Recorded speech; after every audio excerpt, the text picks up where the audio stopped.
जय हिंद दोस्तों। Welcome to EP academy. आज हम लोग बघेलखंड रियासत को ही कंटिन्यू करेंगे। लास्ट क्लास में हम लोगों ने बघेलखंड रियासत शुरू करी थी। ठीक है, तो वहां पर हमने जो देखा था कि जो आज का जो हमारा मध्य प्रदेश का जो रीवा और शहडोल संभाग है, ठीक है, ये पहले के समय में क्या कहलाता था? बघेलखंड। आज भी ये क्या कहलाता है? बघेलखंड। मैंने आपको बताया था 1236 एडी में, 1236 एडी में गहोरा नाम का एक जिला था चित्रकूट में, जहां पर बघेलखंड सत्ता की स्थापना हुई थी। और इसकी स्थापना किसने करी थी? बीसल देव। मैंने आपको बताया था बीसल देव और बीमल देव ये दो लड़के थे। ठीक है, ये किसके पौत्र थे? अगर हम बात करें तो ये जो पौत्र थे वो थे अर्नो राज्य के। ठीक है, लवण प्रसाद। ठीक है, लवण प्रसाद के पोते थे। और इन्होंने क्या किया था? इन्होंने उस टाइम पर यहाँ पर भर राजा रूल किया करते थे, उनकी मदद करी थी। और उससे इनको क्या हासिल हुआ था? गहोड़ा। ठीक। उसके बाद बीसल देव ने गहोड़ा की रियासत अपने छोटे भाई भीमल देव को दे करके खुद कहाँ चले गए थे? गुजरात चले गए थे। इस तरीके से बघेल वंश की स्थापना कहाँ हुई? गहोड़ा में। किसके द्वारा? भीमल देव के द्वारा। इसके बाद फिर हमने देखा रानिंग देव, उनके बेटे, फिर बुल्लार देव, देव, बीरम देव, वीर सिंह देव, वीर भानु, रामचंद्र बघेल। ठीक, हम लोगों ने रामचंद्र बघेल तक पढ़ा था। ठीक है, इसके बाद हमें पढ़ना था इसके आगे। देखिए, आपने अगर प्रीवियस क्लास नहीं देखी है तो उसकी प्रीवियस क्लास को देख लीजिए। ठीक है, वहां से आपको बघेलखंड डायनेस्टी का जो हम लोगों ने शुरुआत करी थी वो पूरा क्या है वहां से क्लियर हो जाएगा। तो लास्ट क्लास में हम लोगों ने रामचंद्र देव बघेल तक देखा था। ठीक है, अब इसके आगे हम कंटिन्यू करते हैं।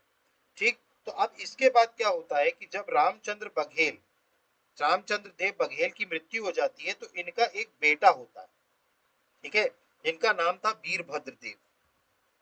वो गद्दी पर बैठता है। ठीक, तो इनका बेटा होता है वीरभद्र देव। ये क्या होता है? गद्दी पर बैठता है। इसमें अगर हम बात करें, after the death of Ramchandra Dev in 1592 Akbar appointed his son Virbhadra Dev as the ruler of Bandhav state by giving him the title of raja. मैंने आपको बताया था रामचंद्र देव बघेल ने अपने पुत्र को अकबर के दरबार में भेजा था। वही पुत्र थे कौन? वीरभद्र देव। ठीक है, तो वीरभद्र देव उस टाइम पर अकबर के दरबार में थे जिस टाइम पर 1592 में इनके पिता रामचंद्र देव की मृत्यु। अब जब ये खबर अकबर को मिली, ठीक है, तो चूंकि वीरभद्र देव जो थे वो रामचंद्र देव के ही उत्तराधिकारी थे, तो अकबर ने उनके पुत्र वीरभद्र देव को राजा की पदवी दी और उन्हें बांधव राज्य का शासन नियुक्त किया। मतलब बांधव राज्य का शासक जो था वो उनको नियुक्त कर दिया। इसके बाद बात करें, hence in 1593 Virbhadra obtained permission from the Mughal emperor and left for Bandhavgarh. देखिए 1953 में, सॉरी 1593 में वीरभद्र मुगल सम्राट से अनुमति प्राप्त करके बांधवगढ़ के लिए प्रस्थान करता है। मतलब उसको परमिशन मिल गई किससे? मुगल एम्परर से। और वो कहाँ के लिए प्रस्थान किया? बांधवगढ़ के लिए। But on the way he fell from the palanquin at a place called Barunda district Shahdol due to which he died due to head injury। अब देखिए क्या हो रहा था, ये बांधवगढ़ के लिए रवाना हुए मुगल से इजाजत लेकर के। रास्ते में ये बरौंधा नाम की एक जगह है। कहां पर? शहडोल में बरौंधा नाम की एक जगह है। यहाँ पर इनकी जो ये पालकी से जा रहे थे, ठीक है, तो वीरभद्र क्या हुआ? पालकी से गिर पड़े। मतलब ये जो बारुंदा नाम की एक जगह है, यहाँ पर वीरभद्र जो थे वो पालकी से गिर पड़े और पालकी से गिर के मर करना उनके सर पर चोट लग गई और उनकी डेथ हो गई। ठीक है, तो मतलब वीरभद्र जो थे, जो उत्तराधिकारी थे बघेलखंड रियासत के, वो बघेलखंड पहुंचने से पहले ही उनकी मृत्यु हो गई थी, क्योंकि उनकी जो पालकी थी, पालकी से गिरे थे वो और उनके सर पर चोट लग गई थी। ठीक है, और इसीलिए बरौंदा में ही इनकी छतरी भी बनी हुई है वीरभद्र देव की। क्योंकि वीरभद्र देव की मृत्यु यहीं हुई थी, इसीलिए बरौंधा में इनकी क्या हुई है? छतरी भी बनी हुई। इनकी क्या बनी हुई है? छतरी भी बनी हुई है बरौंदा में। ठीक है, तो बरौंदा में वीरभद्र देव जो कि मुगल एम्परर से परमिशन लेकर के आ रहे थे, रास्ते में पालकी से गिर पड़े, सर पे चोट लग गई और इनकी क्या हो गई? मृत्यु हो गई। इसके बाद बात करें, after the death of Ramchandra and his son Virbhadra Dev and then Vikramaditya become the ruler. देखिए अब चूंकि रामचंद्र देव की डेथ हो गई, अब इसके बाद इनका बेटा वीरभद्र देव की भी डेथ हो गई। अब इसके बाद अगला राजा कौन बनेगा, तो अगला जो राजा बना वो कौन बना, विक्रमाजीत। ठीक है, तो आपको याद रखना है विक्रमाजीत। ठीक है, विक्रमादित्य नहीं है, ये विक्रमाजीत है। ठीक है, ये यहाँ पे जो है करेक्ट कर लीजिएगा, विक्रमाजीत, विक्रमादित्य नहीं है, ये विक्रमाजीत। ठीक है, अब इसके बाद बात करें, Bandhav state remain under the Mughals from 1597 to 1605। ठीक है, देखिए अब बांधव राज्य जो था, ठीक है, वो 1597 से लेकर के 1605 तक मुगलों के ही अधीन था। ठीक है, ये आपको याद रखना है। बस आपको इतना याद रखना है, रामचंद्र देव के बाद इनके बेटे वीरभद्र को बनाया गया।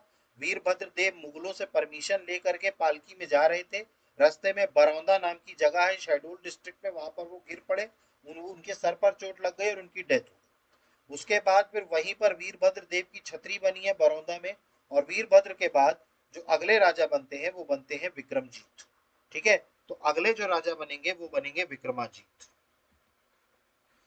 ठीक है, तो ये बने विक्रमाजीत अगले राजा। विक्रमाजीत के बारे में अगर हम बात करें, Vikramajit rebelled against Akbar, due to which Akbar sent Tripurdas and defeated Vikramajit. देखिए अब हुआ क्या, जब रामचंद्र देव के बेटे वीरभद्र देव, इनको मुगलों के द्वारा जब परमिशन मिली तब ये पालकी से निकले, और रास्ते में ये गिर गए और इनके सर पर चोट लग गई। अब जो इनका जो विक्रमाजीत बने अगले राजा, उनको ये लगा कि ये सारा षड्यंत्र अकबर ने किया है। मतलब उनको ये लगा कि भाई अकबर ने ही कुछ षड्यंत्र करके रामचंद्र देव की हत्या करवाई गई है। मतलब उनको ये लगने लगा, मतलब वो मिसअंडरस्टूड कर गए अकबर को कि अकबर ने उनको मरवाया। तो इन्होंने क्या कर दिया, अकबर के खिलाफ विद्रोह कर दिया। किसने, विक्रमाजीत ने। तो जब विक्रमाजीत ने अकबर के खिलाफ विद्रोह किया, तो अकबर ने त्रिपुरदास को भेजकर विक्रमाजीत को हराया, पराजित किया। ठीक है, मतलब उन्होंने क्या किया कि भाई ये विद्रोही हो गया, इसको जाके सबक सिखाओ। तो इन्होंने क्या कर दिया, विक्रमाजीत को पराजित करने के लिए किसको भेजा, त्रिपुरदास को। अब helplessly the army of the fort entered into an agreement with Tripuradas and vacated the Bandhavgarh fort on 8 July 1597। देखिए हुआ क्या, विक्रमाजीत जो थे, ठीक है, अब वो हार गए युद्ध, तो उनकी जो सेना थी, ठीक है, उनको क्या करना पड़ा, अब आत्मसमर्पण करना पड़ा। ठीक है, और उन्होंने उनको बांधव दुर्ग क्या करना पड़ा, खाली करना पड़ा।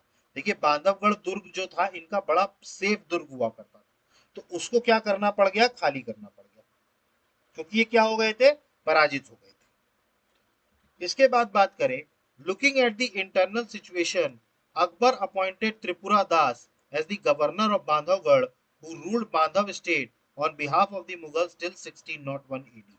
देखिए अब इन्होंने आंतरिक जो स्थिति थी उसको देखते हुए अकबर ने क्या किया, त्रिपुरदास को ही बांधवगढ़ का क्या बना दिया, सूबेदार बना दिया।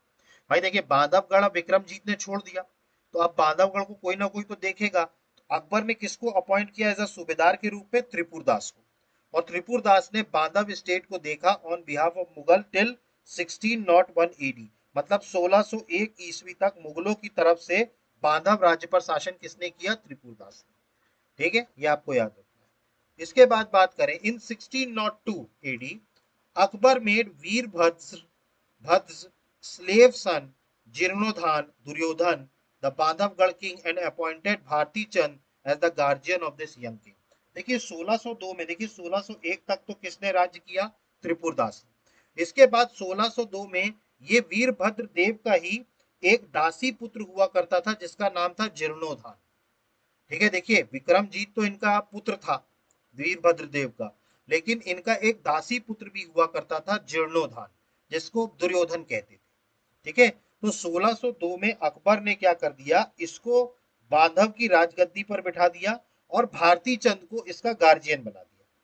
ठीक है, चूंकि इनकी आयु अल्प आयु थी, जीर्णोधान की, दुर्योधन की यंग एज थी, इसी कारण से अल्प आयु राजा का संरक्षक हेतु इन्होंने भारती चंद को अपॉइंट किया। तो 1602 में कौन राजा बन गया, जीर्णोधान दुर्योधन। ठीक है, इसके बाद बात करें, thus from 1602 to 1605 the Mughals ruled the Bandhav state in the name of जीर्णोधान। ठीक है, अब देखिए 1602 से लेकर के 1605 ईस्वी तक मुगल जो थे वो बांधव राज्य पर शासन कर रहे थे, किनके नाम से, जीर्णोधान के नाम से। जीर्णोधान कौन था, इनका दासी पुत्र था वीरभद्र देव का, ठीक है, जिसको अकबर ने 1602 में क्या बना दिया था, राजा बना दिया था। इसके बाद बात करें तो अब 1605 में आप जानते हैं अकबर की डेथ हो गई। अब अकबर के बाद जो अगला मुगल शासक बने वो बने जहांगीर, उनके बेटे। ठीक, अब जहांगीर ने यहां पर बदलाव किया। जहांगीर ने वापस विक्रमाजीत को राजा बना दिया और इसको पूरी पावर दे दी 18 परगनाओं की बांधव स्टेट की, और ही रिटर्न द किंगडम, बट इसने पूरा राज्य विक्रमाजीत को वापस कर दिया, लेकिन बांधवगढ़ का किला जो है वो जहांगीर ने अपने पास रख लिया। ठीक है, अब विक्रमाजीत को यह समझ में आ गया कि अब बांधवगढ़ तो उनकी राजधानी हो नहीं सकती, इसीलिए विक्रमजीत ने अब बांधवगढ़ से राजधानी को कहां शिफ्ट किया, रीवा। ये आपको बहुत इंपॉर्टेंट पॉइंट है याद रखना। देखिए, विक्रमजीत ने सबसे पहले तो अकबर से दुश्मनी मोल ली, विद्रोह किया। विक्रमजीत को यह लग रहा था कि इनके पिता वीरभद्र देव को अकबर ने षड्यंत्र के कारण मरवा दिया, लेकिन ऐसा था नहीं। अकबर ने तो उनको राजा बना करके पालकी से विदा किया था, वो पालकी से गिर पड़े और उनके सर पर लग गई चोट और उनकी डेथ हो गई। लेकिन जब इसने विद्रोह किया तो अकबर ने त्रिपुर दास को विक्रमजीत को हराने के लिए भेजा, और उन्होंने त्रिपुर दास ने विक्रमजीत को हराया, और विक्रमजीत को इस हार के कारण अपनी आर्मी को सरेंडर करवाना पड़ा और बांधवगढ़ का जो किला था उसको छोड़ना पड़ा। ठीक, इस तरीके से बांधवगढ़ का किला किसके हाथ में आ गया, मुगलों के हाथ में। अब मुगलों की उस टाइम पर इंटरनल सिचुएशंस को देखते हुए अकबर ने त्रिपुर दास को अपॉइंट कर दिया था as a governor of Bandhavgarh. ठीक है, मतलब गवर्नर मतलब सूबेदार, बांधवगढ़ का सूबेदार। ठीक है, और वो बांधव स्टेट पर रूल कर रहा था on behalf of Mughal till 1601 AD तक। अब इसके बाद 1602 एडी में अकबर ने वीरभद्र के एक दासी पुत्र जिसका नाम था जीर्णोधान, या हम उसको दुर्योधन कहते थे, इसको क्या कर दिया, राजा अपॉइंट कर दिया। और भारती चंद, चूंकि ये अल्प आयु थी इसकी, इसीलिए भारती चंद को इसका कस्टोडियन या गार्जियन बना दिया। अब 1602 से लेकर के 1605 तक मुगलों ने ऐसे ही शासन किया बांधव राज्य में। अब उसके बाद जैसे ही अकबर की डेथ होती है तो जहांगीर जो थे वो अब अपने पिता का डिसीजन पलटते हैं और वो विक्रमजीत को वापस से राज्य दे देते हैं। ठीक है, विक्रमजीत को क्या करते हैं, वो वापस से राज्य दे देते हैं। हाँ, बस ये था कि बांधवगढ़ का जो किला था वो जहांगीर अपने पास रख लेते हैं। ठीक है, और इसी कारण से विक्रमजीत को बांधवगढ़ की जगह अब अपनी राजधानी कहां बनानी पड़ी, रीवा बनानी पड़ी। तो राजधानी को विक्रमजीत ही थे जिन्होंने बांधवगढ़ से कहां ले गए, रीवा ले गए। ठीक, तो इनकी राजधानी पहले गहोड़ा थी, गहोड़ा से हुई बांधवगढ़। ठीक, और बांधवगढ़ से फिर क्या हुई, अब रीवा। अब इनकी अंत तक राजधानी जो है वो रीवा ही रहेगी। बाद में भले ही इनको बांधवगढ़ का किला भी मिल गया, लेकिन फिर भी इन्होंने बांधवगढ़ को राजधानी नहीं बनाया, इन्होंने वापस से रीवा को ही अपनी राजधानी रखा, और अंत तक इनकी राजधानी क्या रहेगी, रीवा। ठीक, इसके बाद बात करें, Vikramjit rebelled in 1610 AD to get Bandhavgarh. Hence, to punish him, Jahangir sent Mahan Singh, grandson of मान सिंह कछवाहा, टू बांधवगढ़। अब देखिए विक्रमजीत क्या थे, इनको बांधवगढ़ वापस चाहिए था। देखिए विक्रमजीत ने क्या है, विक्रमजीत को राज्य तो दे दिया था, लेकिन इनको बांधवगढ़ का किला वापस चाहिए था। तो 1610 में इन्होंने फिर से विद्रोह किया और उनको दंडित करने के लिए इस बार जहांगीर ने मान सिंह कछवाहा के पौत्र महासिंह को बांधवगढ़ भेजा। किसको भेजा, महासिंह को। इसके बाद बात करें, as a result Vikramjit was force to accept the suzerainty of the Mughals. अब देखिए विक्रमजीत इसमें युद्ध हार गए और फलस्वरूप क्या होना पड़ा, विक्रमजीत को मुगलों की क्या करनी पड़ी, अधीनस्था स्वीकार करनी पड़ी, मतलब सुजेनिटी क्या होनी पड़ी, स्वीकार करनी पड़ी। इसके बाद बात करें, later in 1612 AD Jahangir gave Bandhavgarh as a reward to Mahasingh. Thus due to rebellious nature of King Vikramjit, Bandhavgarh went under the control of Kachhwahas instead of Baghels. देखिए अब हुआ क्या, कछवाहा के जो मानसिंह थे उनके पौत्र थे महासिंह, विक्रमजीत को दबाने के लिए इनको भेजा गया जहांगीर के द्वारा। अब विक्रमजीत इसमें हारे और विक्रमजीत को अधीनता स्वीकार करनी पड़ी, लेकिन 1612 में जहांगीर ने जो था बांधवगढ़ का किला किसको सौंप दिया, महासिंह। तो इस तरीके से विद्रोही स्वभाव के कारण, विक्रमजीत के विद्रोही प्रवृत्ति के कारण बांधवगढ़ का जो किला था वो बघेलों के हाथ से निकल के किनके हाथ में चला गया? कछवाहों के हाथ में। तो इस तरीके से बघेलों के हाथ से निकल करके कहा चला गया? कछवाहों के हाथ में। लेकिन बाद में, ठीक है, इन 1616 AD on the recommendation of Khurram, Jahangir forgave Vikramadit's army. In 1619 AD, Vikramjit also went to the Mughal court. Hence, Jahangir's behavior towards Vikramjit becomes sweet and cordial. देखिए 1616 में, ठीक है, इनके जो पुत्र थे जहांगीर के, खुर्रम, जो बाद में बने शाहजहां, ठीक है, उनके कहने पर विक्रमजीत की जितनी भी अपराध थे उसको क्षमा कर दिया जहांगीर ने। 1619 में, ठीक है, पुनः विक्रमाजीत जो थे वो जहांगीर के मुगल दरबार पहुंचे और इस तरीके से जहांगीर का जो व्यवहार था वो वापस से मधुर और सौहार्दपूर्ण बन गया। किसके लिए? विक्रमजीत के लिए। ठीक है, मतलब विक्रमजीत जो थे वो कॉम्प्रोमाइज करना चाहते थे।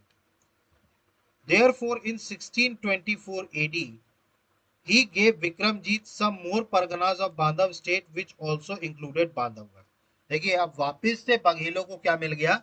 बांधवगढ़। मतलब विक्रमजीत से ही लिया था बांधवगढ़ को और विक्रमजीत को ही क्या कर दिया? 1624 में क्या कर दिया? बांधवगढ़ वापस कर दिया। अब विक्रमजीत को भले ही बांधवगढ़ वापस कर दिया, लेकिन विक्रमजीत ने अब अपनी राजधानी को चेंज नहीं किया। उसने अपनी राजधानी जो है वो रीवा ही रखी और इसको अपना सैन्य मुख्यालय बना लिया। बांधवगढ़ को क्या बना लिया? अपना हेडक्वार्टर्स ऑफ द आर्मी, मतलब इसको सैन्य मुख्यालय। ठीक है, इसको क्या बना लिया? सेना का मुख्यालय बना लिया। ठीक है, तो इस तरीके से विक्रमजीत का रहा। ठीक, अब इसके बाद जो है, इसके बाद जो अगले राजा बनते हैं वो बनते हैं राजा अमर सिंह। ठीक है, मतलब विक्रमजीत के बेटे थे जिनका नाम था अमर सिंह। नो सॉरी, अमर सिंह नहीं है, इनका नाम है अनूप सिंह।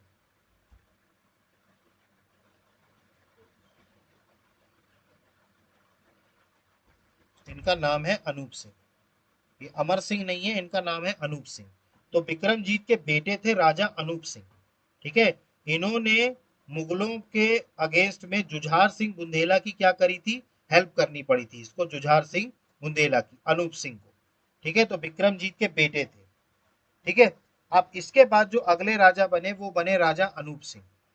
ठीक, अब अनूप सिंह की अगर हम बात करें तो Shahjahan had given the estate of Chauragarh to Pahar Singh Bundela, due to which Chauragarh ruler Hriday Shah Gond fled and took refuge with Raja Anoop Singh of Rewa.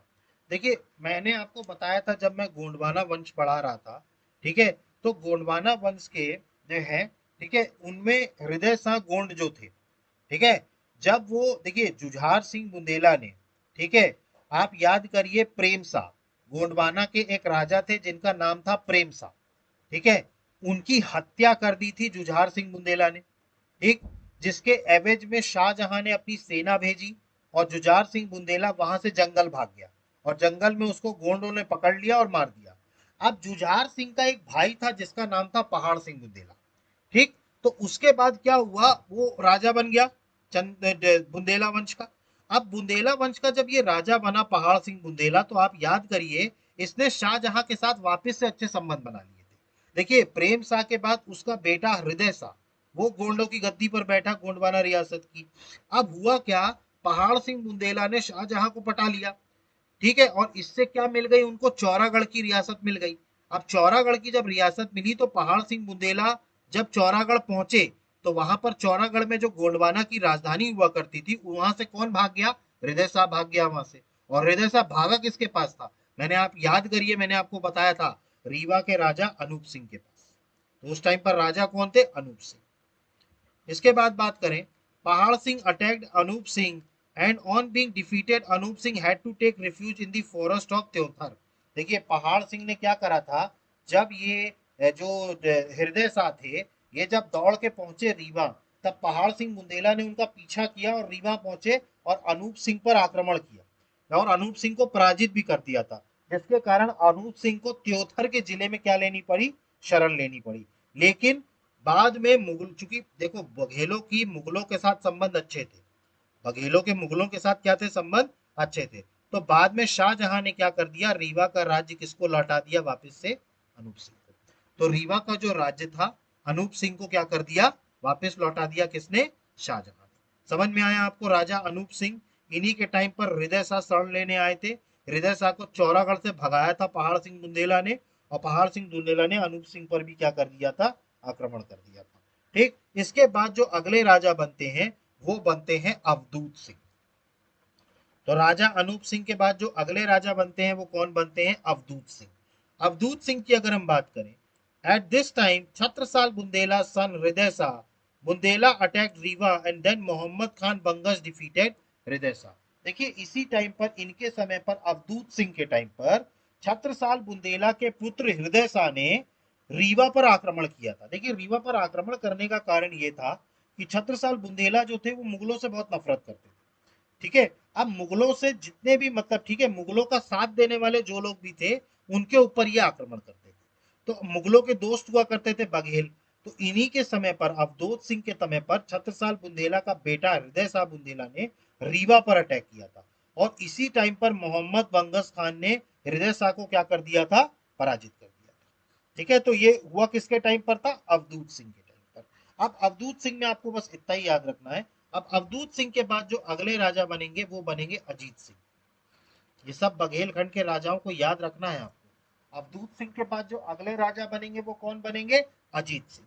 ठीक है, अब अजीत सिंह की अगर हम बात करें तो अजीत सिंह को आपको एक इमेज में याद रखना है कि Shah Alam state with the Raja Ajit Singh of Rewa in the fort Mukundpur, where Akbar II was born, along with his second pregnant wife, Begum Mubarak Mahal Lal by. देखिए आप याद करिए, शाह आलम सेकेंड, मुगल साम्राज्य हुआ करता था, मुगल सम्राट हुआ करते थे, लेकिन मुगल साम्राज्य अब क्या हो गया था, बहुत ज्यादा कमजोर हो गया था। और बक्सर के युद्ध के बाद, याद करिए 1764 में बक्सर का युद्ध हुआ था, जिसमें शाह आलम ने भी पार्टिसिपेट किया था। और इसके बाद इनको इलाहाबाद भेज दिया गया था। ठीक है, इलाहाबाद इनको भेज दिया गया था, इलाहाबाद की संधि हुई थी अंग्रेजों के साथ। तो शाह आलम बेसिकली हुआ क्या था, जब से मुगल बादशाह बने थे तो बेचारे दर दर भटक रहे थे। मतलब ये कभी दिल्ली में मुगलिया सल्तनत में जो लाल किला था वो रवा नहीं रह पा रहे थे, इनको क्या हो रहा था, इधर उधर भागना पड़ रहा था। तो एक समय ऐसा आया था जब शाह आलम को राजा अजीत सिंह, क्या जो रीवा के थे राजा अजीत सिंह, इनके यहाँ शरण लेनी पड़ी, इनके मुकुंदपुर के किले में। और यहीं पर अकबर टू, जो बाद में जिसका जो मुगल साम्राज्य एम्परर बनता है अकबर टू, उसका जन्म जो हुआ था वो राजा अजीत सिंह के घर पे हुआ। ठीक है, और इनकी जो वाइफ थी बेगम मुबारक महल लाल बाई, इनके साथ ये यहाँ रह रहे थे। तो आपको ये याद रखना है अजीत सिंह के बारे में। इसके अलावा अजीत सिंह का नवाबों के साथ भी युद्ध हुआ था। अजीत सिंह के नवाबों के साथ दो युद्ध हुए थे। अब हम बात करें, सबसे पहला, Ajit Singh fought with the Nawab of Banda twice. जो बांदा के नवाब थे, इनसे इनके दो बार युद्ध हुए। ठीक, फर्स्ट वॉर, जो पहला युद्ध हुआ अजीत सिंह का, वो था बैटल ऑफ नेखाई। ठीक है, नेखाई का युद्ध। इसमें किसके किसके बीच हुआ था, बिटवीन अजीत सिंह जो रीवा के थे और जसवंत राय अली बहादुर। ठीक है, जो किसके नवाब थे, बांदा के नवाब थे। तो उस टाइम पर बांदा का नवाब कौन था, जसवंत राय अली बहादुर। ठीक है, ठीक है, Ali Bahadur got his nawab to attack Rewa in 1796 AD, in which his nawab was killed. In this the nawab army was defeated. देखिए जो प्रथम युद्ध हुआ वो अजीत सिंह और जसवंत राय के मध्य हुआ। अली बहादुर कहते थे, बांदा के नवाब अली बहादुर ने 1796 में अपने नायक के द्वारा रीवा पर आक्रमण करवा दिया था। ठीक है, अपने जो इनके नायक थे, नवाब थे, उनके उस पर आक्रमण करवाया गया।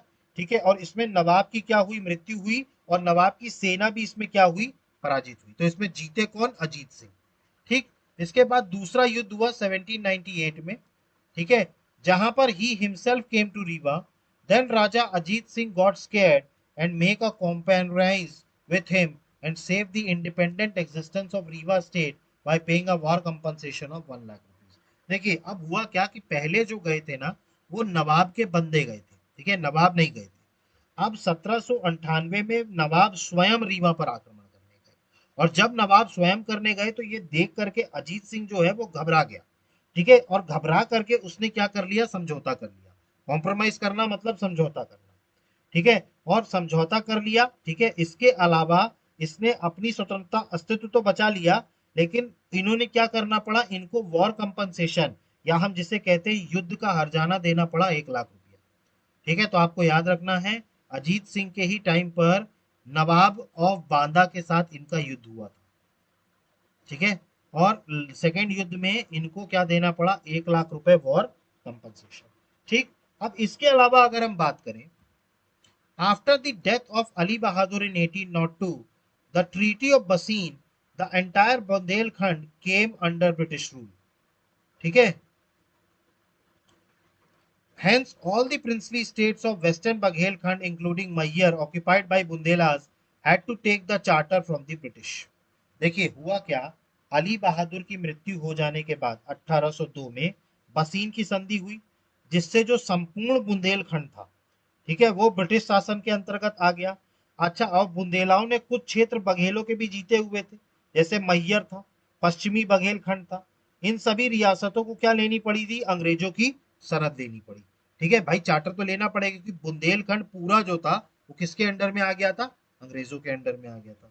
इसके बाद बात करें, the British had also asked Rewa Raja Ajit Singh to take the charter. देखिए अब इसके बाद अंग्रेजों ने रीवा राजा अजीत सिंह से भी सनद लेने के लिए कहा था। ठीक है, but Ajit Singh refuse to take the charter saying that neither our ancestors even ever paid tax to anyone nor I paid tax to anyone. I only paid war compensation to Ali Bahadur and did not accept his subordination.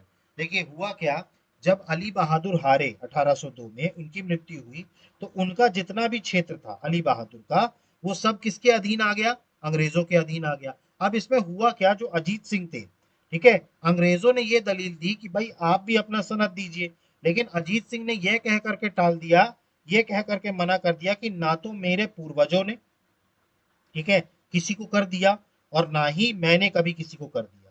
हमने सिर्फ अली बहादुर को युद्ध का हर्जाना भरा था। ठीक है, हमने उनकी अधीनता स्वीकार नहीं करी। हमने क्या भरा था, उनको सिर्फ वॉर कंपनसेशन दिया था। हमने उनकी अधीनता थोड़ी स्वीकार कर ली थी कि आपने उनका राज्य जीता तो हमारे राज्य भी उसी में आ जाएगा। तो इस कारण से thus Ajit Singh was successful in saving the Rewa state from the dark shadow of the British through his argument. देखिए अब अजीत सिंह ने क्या कर दिया, इस प्रकार अजीत सिंह ने अपनी दलीलों के द्वारा रीवा राज्य को ब्रिटिश हुकूमत की काली छाया से बचा लिया। ठीक है, वरना ब्रिटिश हुकूमत कहाँ स्थापित हो जाती, रीवा में भी हो जाती। ठीक, अब अजीत सिंह के बाद जो अगले राजा बनते हैं, ठीक है, वो बनते हैं जय सिंह। आपको अजीत सिंह समझ में आए। ठीक है, अजीत सिंह के टाइम पर नवाबों सॉरी बांदा के नवाब से इनका युद्ध हुआ। इसके अलावा ब्रिटिश आधिपत्य भी इन्होंने स्वीकार नहीं किया। ठीक, अब इसके बाद जो अगले राजा बनते हैं वो बनते हैं जय सिंह। ठीक, जय सिंह की अगर हम बात करें, Rewa state was among those princely states of India which clearly refused to take the charter from the British. Hence, the British accepted its importance and signed a treaty with it in 1812 AD। देखिए जयसिंह जो थे, रीवा राज्य भारत की उन रियासतों में था जिसने अंग्रेजों की सनद लेने से साफ मना कर दिया था। मतलब अंग्रेजों का जो चार्टर था उसको एक्सेप्ट नहीं किया था। इसलिए अंग्रेजों ने इसके महत्व को स्वीकार करके इसके साथ 1812 में एक संधि भी करी। मतलब इन्होंने क्या कर दिया था, बघेलों के साथ एक संधि भी कर ली। During this time, due to the fear of Pindaris of Baghels, Jaisingh signed the treaty of Banda 1812 with the British which was a subsidiary treaty. देखिए अब हुआ क्या, इस टाइम पर पिंडारियों का बड़ा आतंक चल रहा था। ठीक है, पिंडारियों के बारे में पढ़ाऊंगा जब मैं मराठास पढ़ाऊंगा। ठीक है, तो इस टाइम पर हो क्या रहा था, पिंडारियों का बहुत ज्यादा आतंक फैला हुआ था, और बघेल राजाओं ने इस डर से, ठीक है, अंग्रेजों के साथ एक बांदा की संधि करी 1812। ठीक है, जो एक तरीके से सहायक संधि थी। किसकी संधि थी, सहायक संधि। तो जयसिंह जो थे वो राजा थे जिन्होंने सहायक संधि करी अंग्रेजों से। ठीक है, अब इस तरफ से अगर हम बात करें तो महाराजा की तरफ से बख्शी भगवान दत्त, ठीक है, और अंग्रेजों की तरफ से रिचर्डसन, इन दोनों ने इस करार पर साइन किया, संधि पर साइन किया। ये एक सब्सिडरी अलायंस की ट्रीटी थी। ये इन्होंने पिंडारियों के डर से, पिंडारियों का डर था इनको कि पिंडारी क्या कर रहे थे, हर राज्य में घुस के लूटपाट कर रहे थे, तो इनको पिंडारियों का डर था, और इसी कारण से इन्होंने अंग्रेजों के साथ एक संधि कर ली, बांदा की संधि, जो कि एक सब्सिडरी अलायंस था, सब्सिडरी ट्रीटी थी, सहायक संधि। क्लियर हुआ? ठीक। तो ये थे जयसिंह। तो आपको याद रखना है जयसिंह के ही समय में क्या हुआ था, अंग्रेजों से सहायक संधि किसने करी थी, बघेलों ने। इसके बाद जो अगले बनते हैं वो बनते हैं विश्वनाथ। विश्वनाथ में आपको ज्यादा कुछ याद नहीं रखना है। राजा जयसिंह देव had handed over the responsibility of the state in 1812-1380। अब जो राजा जयसिंह देव थे उन्होंने इनको अपनी पूरी जिम्मेदारी सौंप दी थी। इसके अलावा बात करें तो इन्होंने 18 टेक्स्ट लिखे थे, इन्होंने 18 ग्रंथों की रचना करी थी। और इनके बारे में आपको एक चीज और याद रखनी है कि 1847 में इन्होंने सती प्रथा को बैन किया था, ये आपको याद रखना है। इन्होंने जो सती प्रथा की प्रैक्टिस थी उसको बैन किया था विश्वनाथ ने। ठीक है, तो आपको याद रखना है सती प्रथा को बैन करने वाले बघेल राजा का नाम था, तो वो थे विश्वनाथ। ठीक, क्लियर हुआ? ठीक, तो इसके बाद कौन बने थे, विश्वनाथ। तो जयसिंह के बाद कौन बने, विश्वनाथ। ठीक, अब इसके बाद जो अगले राजा बनते हैं, जो 1857 की क्रांति के समय में बघेल खंड के राजा थे, वो थे राजा रघुराज सिंह। इसके बाद जो अगले राजा बनते हैं वो बनते हैं रघुराज सिंह। और रघुराज सिंह को आपको इसलिए याद रखना है कि 1857 की जो क्रांति हुई थी उस टाइम पर बघेल खंड के राजा कौन थे, रघुराज सिंह। ठीक, 1857 की जो क्रांति हुई थी उस टाइम पर बघेल खंड के राजा कौन थे, रघुराज सिंह, ये आपको याद। ठीक, तो यही इसमें लिखा हुआ है, by the time Maharaja Raghuraj Singh ascended the throne of Rewa, the east India company had reached its peak. मैंने आपको बताया जब महाराजा रघुराज सिंह 1854 ईस्वी में जब वो गद्दी पर बैठे उस समय पर ईस्ट इंडिया कंपनी अपने चरमोत्कृष्ट में थी, पहुंच चुकी थी, मतलब रीच्ड एट इट्स पीक। इसके बाद बात करें, at the time of the revolution in 1857 the Baghel ruler was Raghuraj Singh. मैंने आपको बताया 1857 की क्रांति के टाइम पर जो बघेलों के शासक हुआ करते थे, ठीक है, वो हुआ करते थे रघुराज सिंह। और इन्हीं के एक दीवान हुआ करते थे जिनका नाम था दीन बंधु पांडे। ठीक है, इनको बहादुर भी कहा जाता। ठीक है, मतलब रघुराज सिंह के एक दीवान हुआ करते थे दीन बंधु पांडे, जिनको बहादुर भी कहा जाता था। और ये बहुत बड़े परम समर्थक थे अंग्रेजों के, ये आपको याद रखना। ये इनके जो दीवान थे दीन बंधु पांडे, ये अंग्रेजों के बहुत बड़े समर्थक थे, स्ट्रॉन्ग सपोर्टर थे अंग्रेजों की। ठीक है, और रघुराज सिंह इतने, देखिए रघुराज सिंह की मजबूरी थी अंग्रेजों का साथ देना, बाकी वो दिल से नहीं चाहते थे। लेकिन जो इनका दीवान था दीन बंधु पांडे, ठीक है, ये एक बहुत ही कहा जाए अंग्रेजों का परम समर्थक। ठीक, इसके बाद बात करें, due to the revolution Lord Canning had appointed Osborne as a temporary political agent in Riva to keep an eye on the rebellious activities of Bundelkhand। अब देखिए इस टाइम पर जब 1857 की क्रांति चल रही थी उस टाइम पर भारत के जो गवर्नर जनरल थे वो थे लॉर्ड कैनिंग।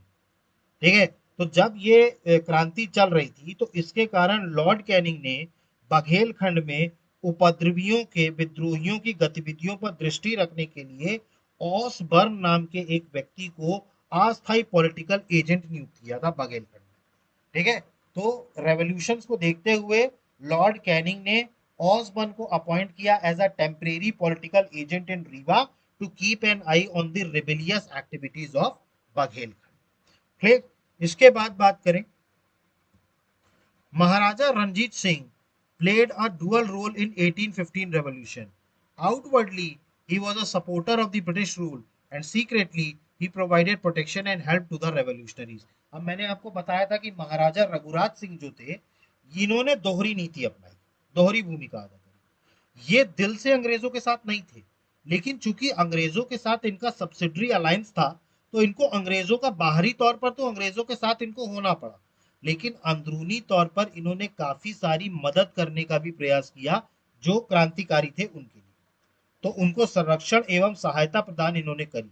तो महाराजा रघुराज सिंह जो थे इनकी दोहरी भूमिका थी, अंग्रेजों के साथ थे बाहरी तौर पर और अंदर से जहनीत तौर पर किसके साथ थे, क्रांतिकारियों के साथ। इसके बाद बात करें on 3 November 1859 viceroy Lord Canning in Kanpur in recognisation of his support to the British rule gave Raghurat Singh the area of Sohagpur including Amarkantak and Singwada and also honored Diwan Deenbandhu with the title of Bahadur. देखिए अब चूंकि हुआ क्या, भले ही बाहरी तौर पर जहनी तौर पर ही सही, लेकिन रघुराज सिंह ने बघेलों का अंग्रेजों का साथ दिया। अब जब इन्होंने अंग्रेजों का साथ दिया तो जब अंग्रेजों ने 1857 की क्रांति का युद्ध जीता, उसके बाद लॉर्ड कैनिंग ने कानपुर में, ठीक है, लॉर्ड कैनिंग ने कानपुर में इनको थैंकफुल बोला कि आपने अंग्रेजी हुकूमत को क्या कर दिया, सपोर्ट किया, और रघुराज सिंह को सुहागपुर और अमरकंटक का क्षेत्र दे दिया, और इनके जो दीवान थे दीन बंधु पांडे, उनको बहादुर का टाइटल दिया। तो उनको बहादुर का टाइटल देने वाले कौन थे, लॉर्ड कैनिंग। इसके बाद बात करें, आफ्टर दिस दीन बंधु became a great confident of the British government. Even the orders and letters sent by the British administration to the Riva court started coming in the name of Diwan Deen Bandhu. Whenever British officials visited Riva, Deen Bandhu was given more importance by them.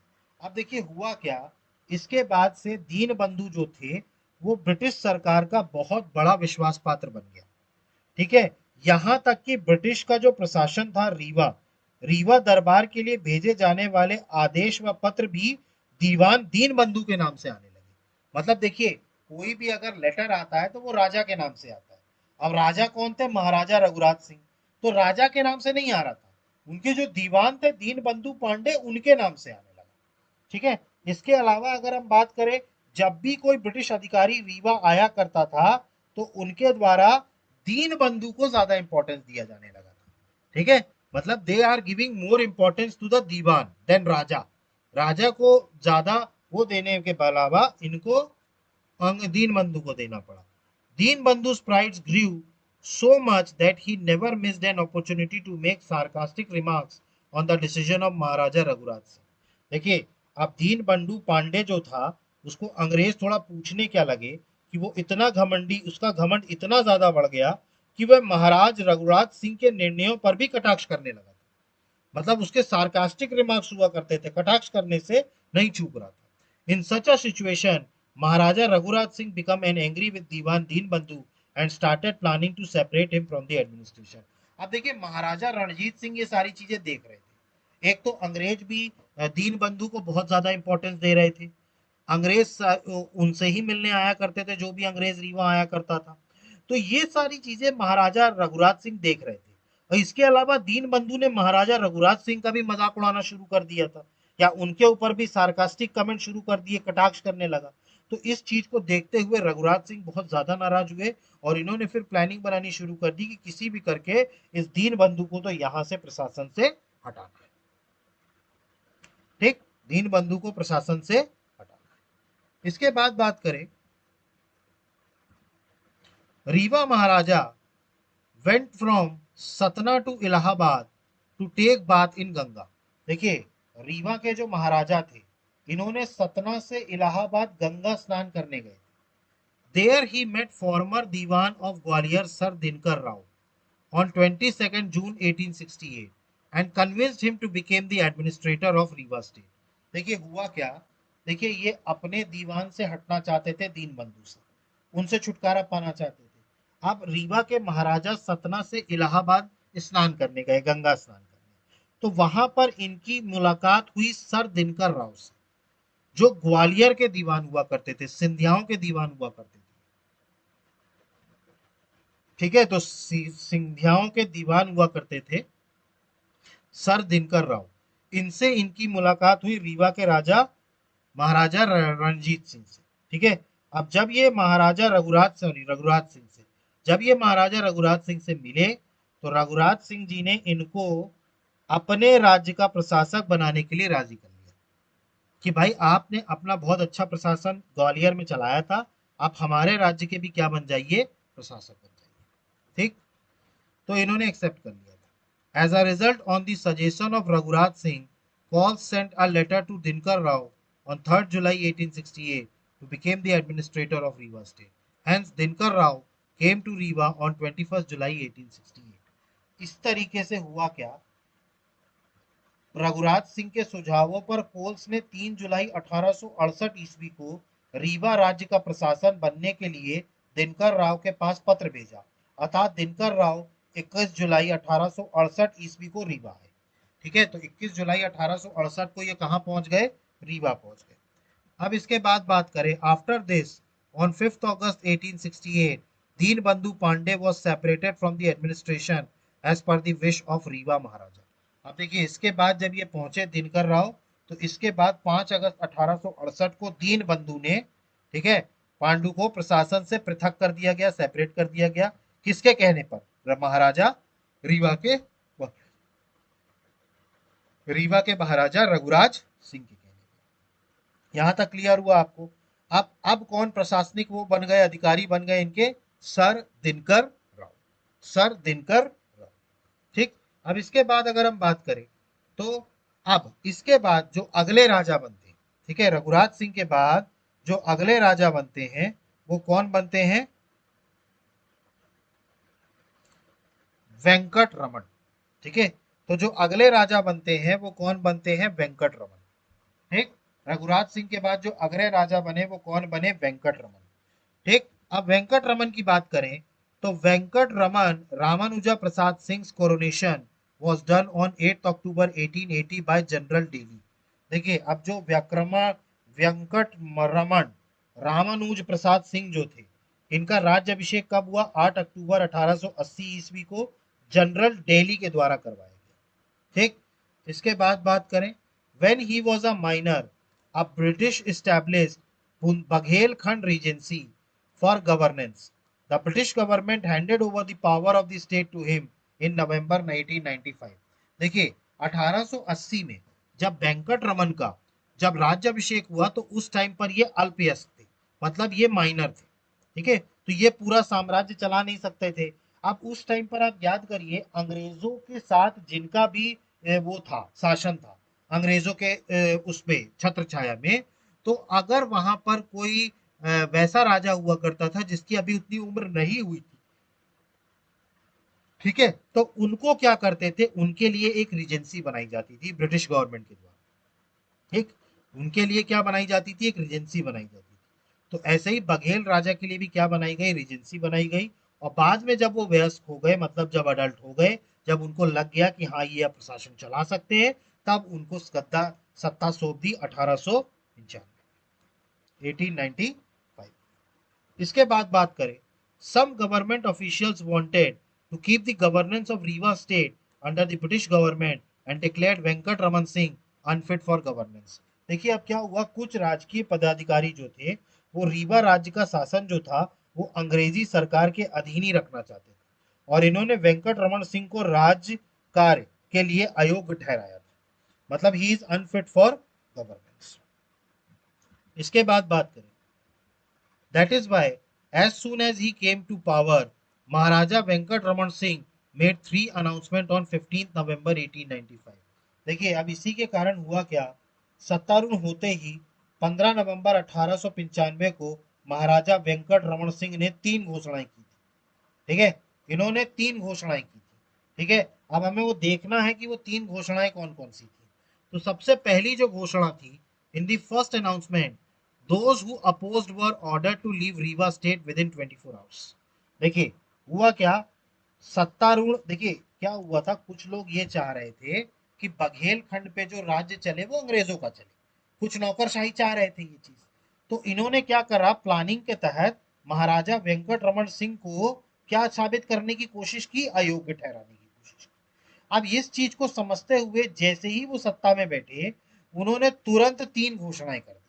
सबसे पहली घोषणा में इन्होंने ये कहा कि अगर कोई राजा की कही हुई बात का विरोध करेगा तो 24 घंटे के अंदर उसको रीवा राज्य से बाहर चले जाने का आदेश दे दिया गया। मतलब आपके राजा ने अगर कोई बात कह दी है तो आपको वो बात माननी पड़ेगी, वरना आप 24 घंटे के अंदर रीवा राज्य छोड़ दीजिए।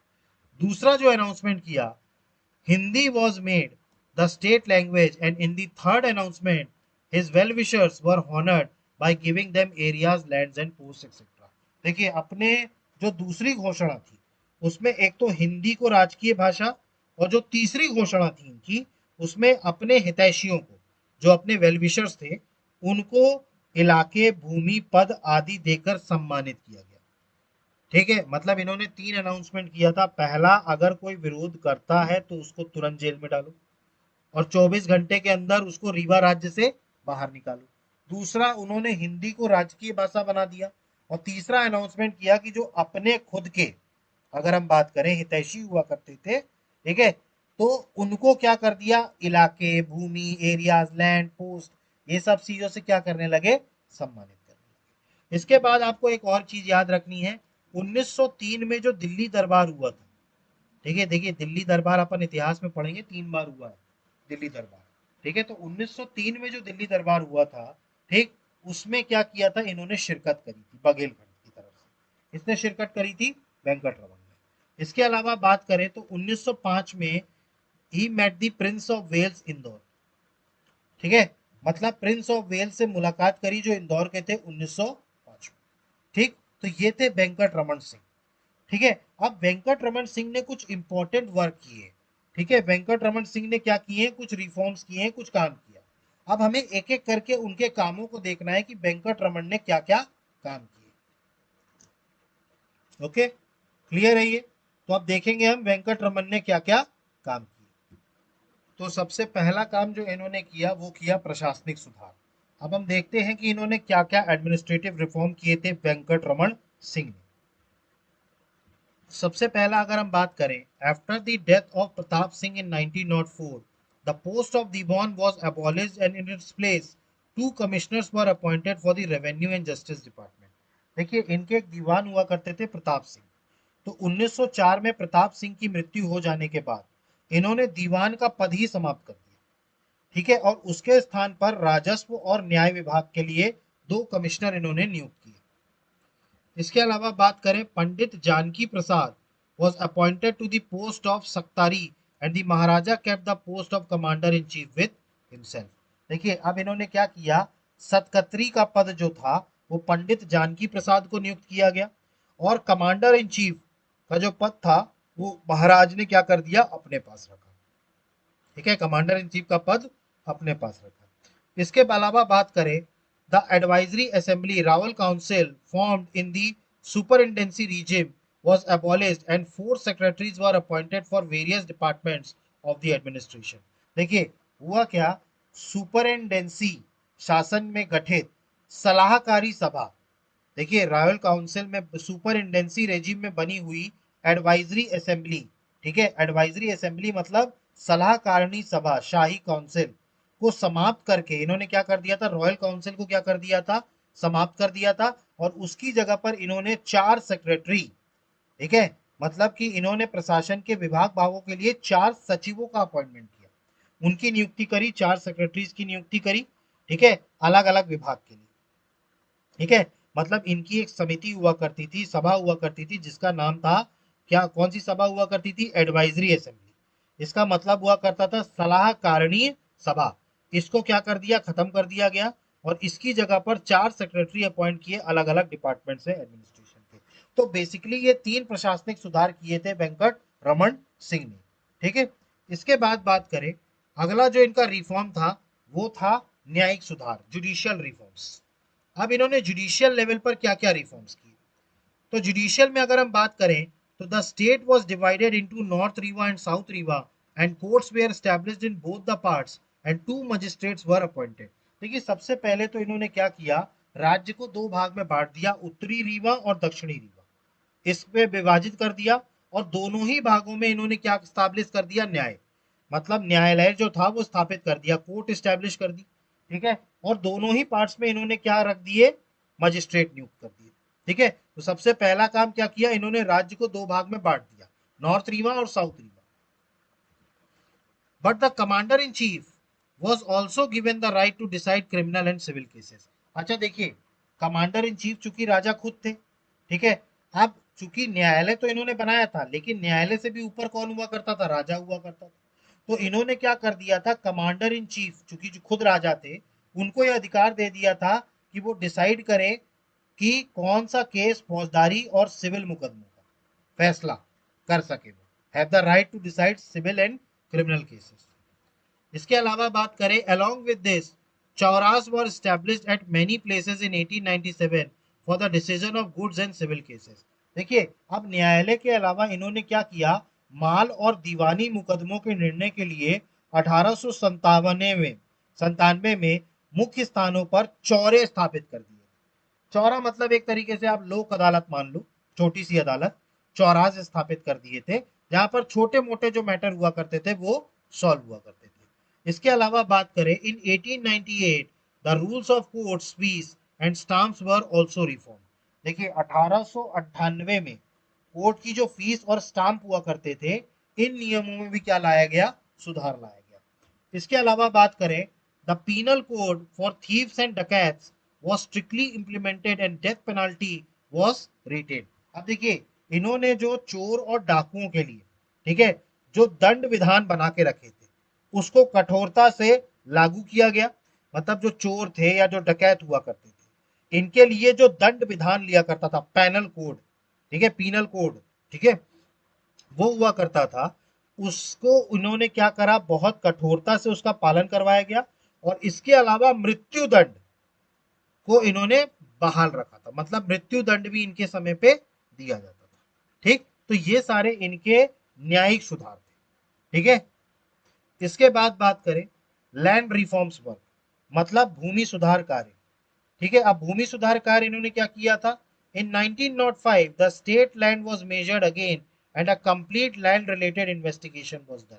देखिए हुआ क्या, लैंड रिफॉर्म्स में क्या किया इन्होंने, 1905 ईस्वी में राज्य की जो भूमि थी, ठीक है, उन्हें पुनः पैमाइश करवाई गई।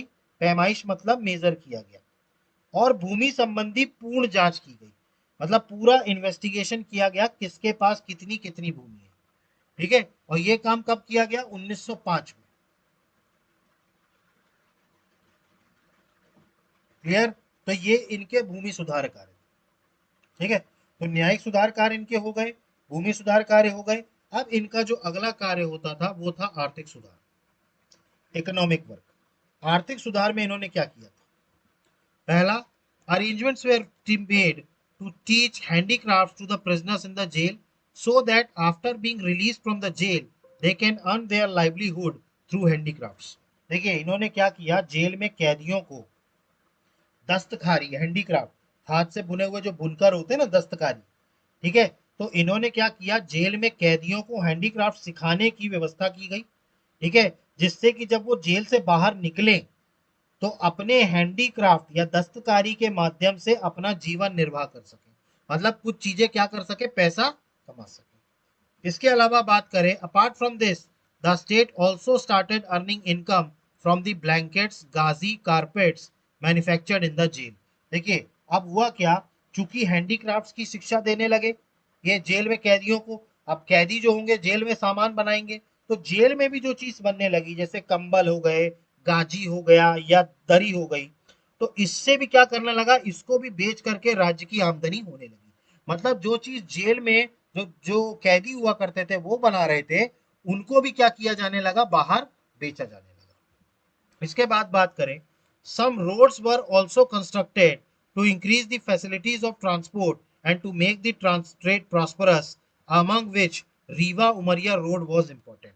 अब देखिए इनके समय पर कुछ सारी सड़कें भी बनाई गई, यातायात की सुविधाओं को बढ़ाने और व्यापार को, देखो, ट्रांसपोर्ट की फैसिलिटी बढ़ाने और ट्रेड को प्रॉस्परस करने में, व्यापार को समुन्नत बनाने के लिए इन्होंने सड़कों का भी निर्माण करवाना शुरू करा। ठीक है, देखिए यातायात को फैसिलिटीज देने के लिए या ट्रेड को प्रॉस्परस बनाने के लिए आपको सड़कें बनवानी पड़ेंगी। आज भी हम बात करें तो आज भी हमारी सरकारें जो हैं इंफ्रास्ट्रक्चर में जो काम करती हैं वो सड़कें बनाने का काम करती हैं, ताकि हमारा ट्रेड बढ़ सके। तो इसी एवज में इनके समय में भी क्या बन रही थी, सड़कें बन रही थी, जिसमें रीवा और उमरिया सड़क सबसे महत्वपूर्ण है, रीवा उमरिया रोड। ठीक, इसके अलावा अगर हम बात करें तो माइंस ऑफ मिनरल्स लाइक कोल, कुरंद, सुहागा, Ramraj, aluminium, glass, mica were started. अब देखिए इन्होंने क्या किया, खदानें शुरू करी, कोयले की खदान, कुरंद की, सुहागा, रामरज, एल्यूमिनियम, शीशा, इनकी खनिज पदार्थों की खुदानें इन्होंने क्या करवाई, शुरू करवाई, मतलब माइनिंग का काम भी इन्होंने शुरू किया। इसके अलावा बात करें, along with this some factories were also established among when which Umaria's leather factory was prominent। देखिए इन्होंने क्या किया, कुछ कारखाने भी चालू करवाए। इसमें उमरिया की जो लेदर फैक्ट्री थी वो प्रमुख थी। उमरिया में कौन सी फैक्ट्री थी, लेदर की फैक्ट्री थी। इसके अलावा अगर हम बात करें, to increase the income of the state the production of opium and liquor were also given state patronage. अब देखिए राज्य की आय को बढ़ाने के लिए इन्होंने अफीम और शराब, इनके भी उत्पादन को भी राजकीय संरक्षण मिलने लगा। मतलब इनके समय पर अफीम और शराब, इनका भी उत्पादन जो होने लगा था, उनको राजकीय संरक्षण दिया जाने लगा था। क्लियर है? तो ये सारे आर्थिक कार्य थे जो इनके समय पर हुए थे। ठीक, इनके समय पर देखिए वेंकट रमन सिंह के समय पर बहुत सारे कार्य हुए। ठीक है, अभी हम एक एक करके देखते जा रहे हैं। ठीक है, तो जो ये था आर्थिक कार्य हुए इनके समय पर काफी सारे। अब इसके बाद जो अगले जो अगर हम बात करें, तो इनके समय पर शिक्षा के क्षेत्र में भी बहुत सारा काम हुआ, एजुकेशन वर्क। ठीक है, देखिए एजुकेशन में इनके समय पर क्या क्या हुआ। Elementary education was made compulsory, many schools were open in rural areas. अब देखिए इनके समय पर प्रारंभिक शिक्षा को अनिवार्य बना दिया गया और इनके ही समय पर ग्रामीण अंचलों में, रूरल एरियाज में कई सारी पाठशालाएं या स्कूल खोले गए। इसके बाद बात करें, special attention was given to Sanskrit education and Ved Pathshala was established इन रीवा। देखिए अब इन्होंने संस्कृत शिक्षा पर विशेष ध्यान दिया गया और रीवा में वेद पाठशाला को स्थापित किया गया। ठीक है, मतलब वेद जहां पढ़ाए जाएंगे तो वेदों की पाठशाला भी कहां स्टैब्लिश कराई गई, रीवा। इसके बाद बात करें, along with this a technical school was established in for patwaris. देखिए पटवारियों के लिए एक टेक्निकल स्कूल की भी क्या करी गई, स्थापना करी गई। ठीक है, इसके अलावा बात करें, in 1896 an inspector was also appointed to inspect the schools. अब देखिए स्कूल के निरीक्षण के लिए, ठीक है, एक इंस्पेक्टर की भी नियुक्ति करेगी 1896 में।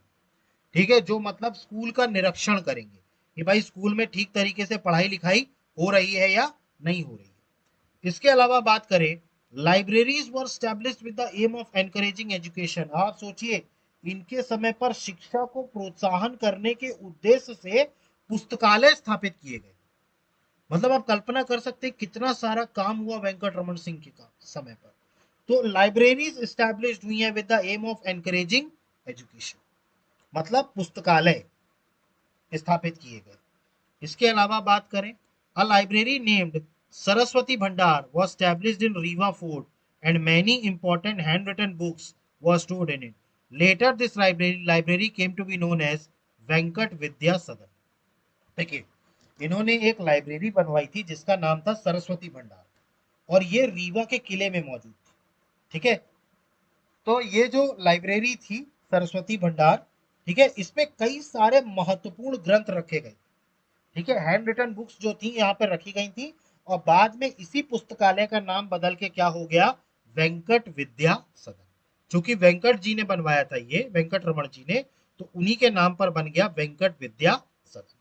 इसके अलावा बात करें, दरबार press was established in 1902, many important books were published from it। देखिए इन्होंने एक प्रेस की भी स्थापना करी 1902 में, दरबार प्रेस, और यहाँ पर कई सारी महत्वपूर्ण ग्रंथों को भी क्या किया गया, प्रकाशित किया गया।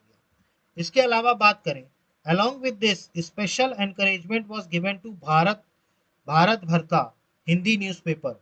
Apart from this Hindi weekly newspaper Shubh Chintak was also published from Rewa.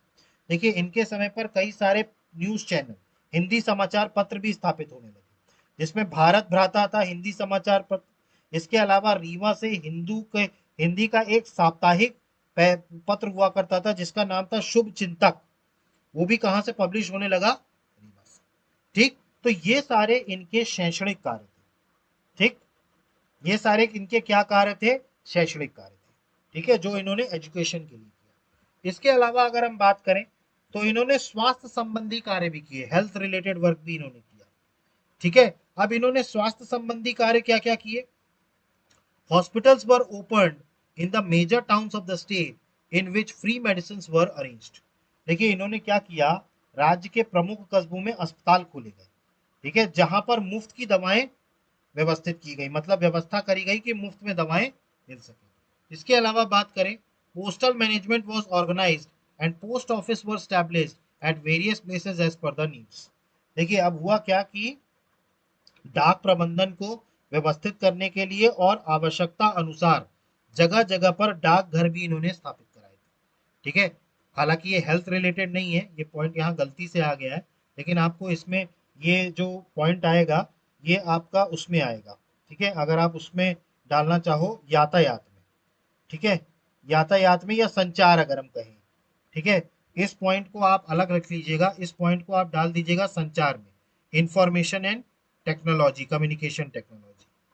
ठीक है, तो इंफॉर्मेशन पर भी इन्होंने काम किया जिससे पोस्ट ऑफिस वगैरह इन्होंने बनवाए।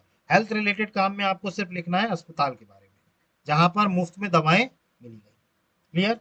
इसके अलावा इन्होंने कुछ निर्माण संबंधी कार्य भी किए, कंस्ट्रक्शन रिलेटेड वर्क। अब निर्माण संबंधी कार्य क्या क्या किए? Many buildings were constructed in modern style among which the palace named Venkat Bhavan is unique. अच्छा, इन्होंने कई सारी बिल्डिंगें बनवाई मॉडर्न स्टाइल में, इनमें से जो सबसे प्रमुख थी वो था वेंकट भवन। इसके अलावा बात करें तो कोठी बाग एडजेसेंट टू वेंकट भवन कंस्ट्रक्टेड इन 1908 वाज डेवलप्ड। अब वेंकट भवन के बगल में ही बना हुआ है कोठी बाग, ये भी इन्होंने ही विकसित कराया था। ठीक है, तो इन्होंने निर्माण संबंधी कार्य भी किए, वेंकट भवन इन्होंने बनवाया था। इसके अलावा बात करें तो पर्यावरण और जैव विविधता से रिलेटेड भी इन्होंने कुछ काम किए थे। अब देखिए, पर्यावरण और जैव विविधता को लेकर के इन्होंने सबसे पहली बात तो जो जंगल के कानून थे उनको स्ट्रिक्ट किया। ठीक है, मतलब जंगल के जो नियम थे उनको कठोरता से लागू किया गया। ठीक है, देखिए इस टाइम पर हो क्या रहा था कि अंग्रेजों का रेलवेकरण चल रहा था। इसके अलावा अंग्रेज और भी जो डेवलपमेंट का काम कर रहे थे, या जो कहें तो इन्होंने जंगल बहुत सारे काटे थे, जिसके कारण वातावरण पर इसका बहुत गहरा असर पड़ा। तो उस वातावरण के असर को रोकने के लिए इन्होंने पर्यावरण में भी जंगल के नियमों को कठोरता से लागू किया गया। इसके अलावा अगर हम बात करें किलिंग ऑफ टाइगर्स, देखिए पहले के समय में क्या होता था, आज की डेट में अगर आप देखें तो आज जितने हमारे देश में बाघ हैं, पहले के समय में हमारे देश में इससे 4 गुना 5 गुना ज्यादा बाघ थे, टाइगर थे। उनको मार मार के शिकार कर करके उनकी संख्या कम हुई। तो इनके समय पर भी क्या हो रहा था, टाइगर्स की किलिंग बहुत ज्यादा हो रही थी। तो इन्होंने क्या किया था, टाइगर की किलिंग पर बैन लगाया था। ठीक है, और इन्होंने कई सारे एफर्ट्स किए थे जिससे जंगल जो है उसको बढ़ाया जा सके। ठीक है, इन्होंने कई सारे एफर्ट्स किए थे जिससे जंगल का क्या हो सके, विस्तार किया जा सके। इसके अलावा अगर हम बात करें, various types of animals and birds were nurtured in Kothi Bagh. देखिए, कोठी बाग जो जगह थी वेंकट भवन के बगल में, इनमें विभिन्न प्रकार के पशु पक्षियों को पोषित किया जा रहा था।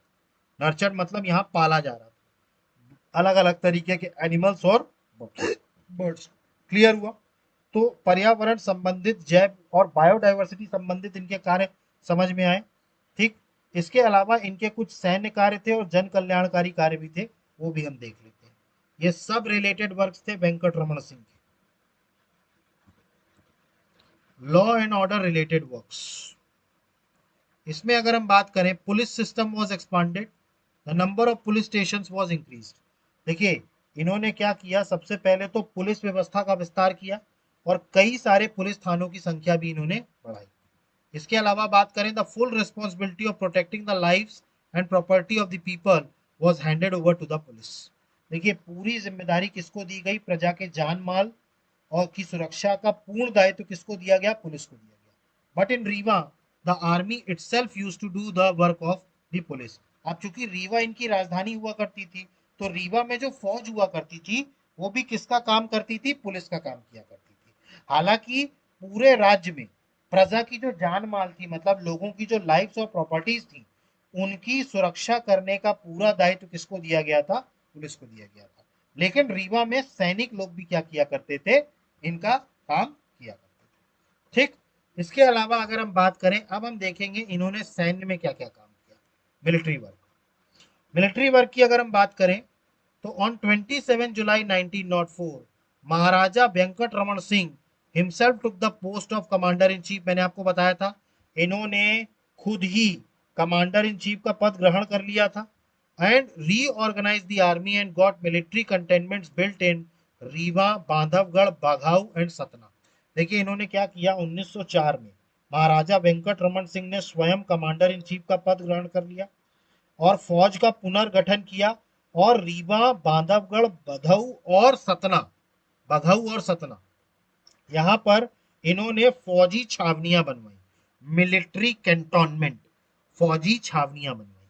ठीक, इसके अलावा बात करें, रिसाला, प्लाटून्स एंड आर्टिलरी वर्स डेवलप्ड। देखिए रिसाला, पलटने, पलटने मतलब होता है प्लाटून्स, ठीक है, और तोप खाने इन्होंने क्या करे, विकसित किए। ठीक है, तो रिसाला, प्लाटून्स, प्लाटून्स मतलब पलटन, पलटने। इसके अलावा बात करें, special emphasis was laid on the training of the army. इन्होंने क्या किया, फौज के प्रशिक्षण पर विशेष बल दिया। ठीक है, तो स्पेशल एम्फसाइज इन्होंने किस पर किया, फौज के प्रशिक्षण पर। इसके अलावा बात करें, in 1914 during the first world war when the British government asked for help, Venkat Raman Singh provided money and horses as per his capacity, but he did not help with his entire army. देखिए 1914 में जब प्रथम विश्व युद्ध हुआ, उस टाइम पर British सरकार जो थी वो इनसे सहायता मांगने आई। तो वेंकट रमन सिंह ने उस टाइम पर पैसों से और घोड़ों से इनकी सहायता तो कर दी थी, लेकिन पूरी फौजी के द्वारा सहायता नहीं की गई थी, एंटायर आर्मी इन्होंने नहीं की थी। क्लियर हुआ? ठीक, अब इनके कुछ जन कल्याणकारी कार्य हैं वो भी देख लेने चाहिए। Public work welfare work, public welfare work की बात करें तो during the severe famine in 1896, 97, 9900, 1907, Venkat Raman Singh arranged for relief work and provided food, clothes and money to the handicapped and the elderly. देखिए जब अकाल पड़ा 1896, 97, 99, 1900 और 1907 में अकाल के टाइम पर वेंकट रमन सिंह ने राहत कार्य का प्रबंध कराया। इसके अलावा लोगों को जो अपने विकलांग थे और जो वृद्ध थे उनको अन्न, वस्त्र और रुपए प्रदान किए, फूड, क्लोथ्स एंड मनी। इसके अलावा बात करें, along with this he set an example of love for the people by providing seeds and तकाबी loans to the farmers। मैंने आपको बताया था, साथ ही इन्होंने किसान को बीज और तकाबी ऋण उपलब्ध करवाकर प्रजा वात्सल की मिसाल प्रस्तुत करी। देखिए ये क्या कर रहे थे, बीज एक तो दे रहे थे किसानों को, और तकाबी लोन का मतलब होता है, देखिए किसानी, खेती किसानी करने के लिए क्या होता है, इनिशियल लेवल पर तो आपको पैसा चाहिए भाई, फसल आपको, बीज खरीदना है आपको, पानी का इंतजाम करना है आपको, खेत में बीज डालना है, फिर उसका रख रखाव रखना है, इन सब चीजों में पैसा लगता है। ठीक, उसके बाद जब फसल बिकेगी तो उसके बाद जो पैसा मिलेगा वो अलग बात है, लेकिन पहले तो आपको पैसा लगाना पड़ेगा। तो इसलिए तकाबी लोन जो हुआ करता था वो यही हुआ करता था, जिसमें इनिशियल लेवल पर किसानों को खेती शुरू करने के लिए कुछ पैसा उधार के रूप में दे दिया जाता था, और जब फसल बिकेगी तो पैसा जो है वो वापस कर दिया जाएगा। ठीक है, तो इसी को क्या कहा जाता था, तकाबी लोन। ठीक, तो इन्होंने कुछ सारे पब्लिक वेलफेयर काम भी किए थे। ठीक है, ठीक है, इन्होंने क्या किए थे, कई सारे पब्लिक वेलफेयर काम भी किए थे। ठीक है, तो ये सारे क्या थे, इनके कार्य थे। ठीक, तो हमने वेंकट रमन के क्या क्या कार्य देखे। इन्होंने सबसे पहले तो प्रशासनिक सुधार, एडमिनिस्ट्रेटिव रिफॉर्म्स, जुडिशियल रिफॉर्म्स हमने देखा, लैंड रिफॉर्म्स देखा, इकोनॉमिक रिफॉर्म्स, इकोनॉमिक वर्क, इन्होंने एजुकेशन पर काम किया, इन्होंने हेल्थ पर काम किया, कंस्ट्रक्शन पर काम किया, इवन एनवायरमेंट, कानून व्यवस्था पर भी काम किया इन्होंने, लॉ एंड ऑर्डर पर, मिलिट्री पर भी काम किया, और कई सारे जन कल्याणकारी कार्य भी किए। क्लियर हुआ? ये सारी चीजें यहाँ तक क्लियर हुई आपको? ठीक, अब आपको एक पॉइंट यहाँ पर और पढ़ना है। In this way Maharaja Venkat Raman Singh establish the superintendency. ठीक है, इसी प्रकार महाराजा वेंकट रमन सिंह ने सुपरिंटेंडेंसी शासन के अंतर्गत शुरू की गई जो भी प्रशासनिक व्यवस्था थी उसको विकसित एवं व्यवस्थित करने का सफल प्रयास किया। ठीक है, तो महाराजा वेंकट रमन सिंह ने ये स्टैब्लिश किया। ठीक है, अब देखिए महाराजा वेंकट रमन सिंह के बाद जो अगले राजा बनते हैं, ठीक है, अगर हम अगले राजा की अगर हम बात करें तो वो बनते हैं गुलाब सिंह। ठीक है, अगले राजा जो बनते हैं वो गुलाब सिंह बनते हैं। लेकिन इस बीच में हुआ क्या था, 1918 से लेकर के 1922 तक के बीच में राज प्रतिनिधि काल शुरू हुआ था। ठीक है, मतलब जिसे कहा गया था रीजेंट पीरियड। तो 1918 से लेकर के 1922 तक, देखिए वेंकट रमन सिंह का जो कार्यकाल था वो 1918 तक था। ठीक है, अब 1918 से लेकर के 1922 तक। अब जब गुलाब सिंह बनते हैं वो 1922 में बनते हैं राजा। ठीक है, तो उस टाइम पर 4 साल के लिए क्या चला था, राज प्रतिनिधि काल, रीजेंट पीरियड। तो अभी हम उसको देख लेते हैं कि रीजेंट पीरियड क्या था। ठीक है, जिसको हम रीजेंसी कहते हैं।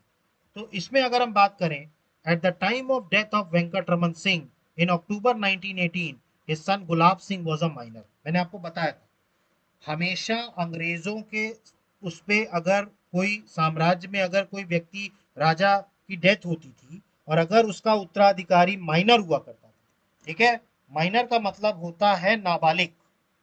अगर नाबालिग हुआ करता था तो अंग्रेजी सरकार वहां के प्रशासन को चलाने के लिए एक रीजेंसी का निर्माण किया करती, एक रीजेंसी का निर्माण किया करती थी। क्लियर।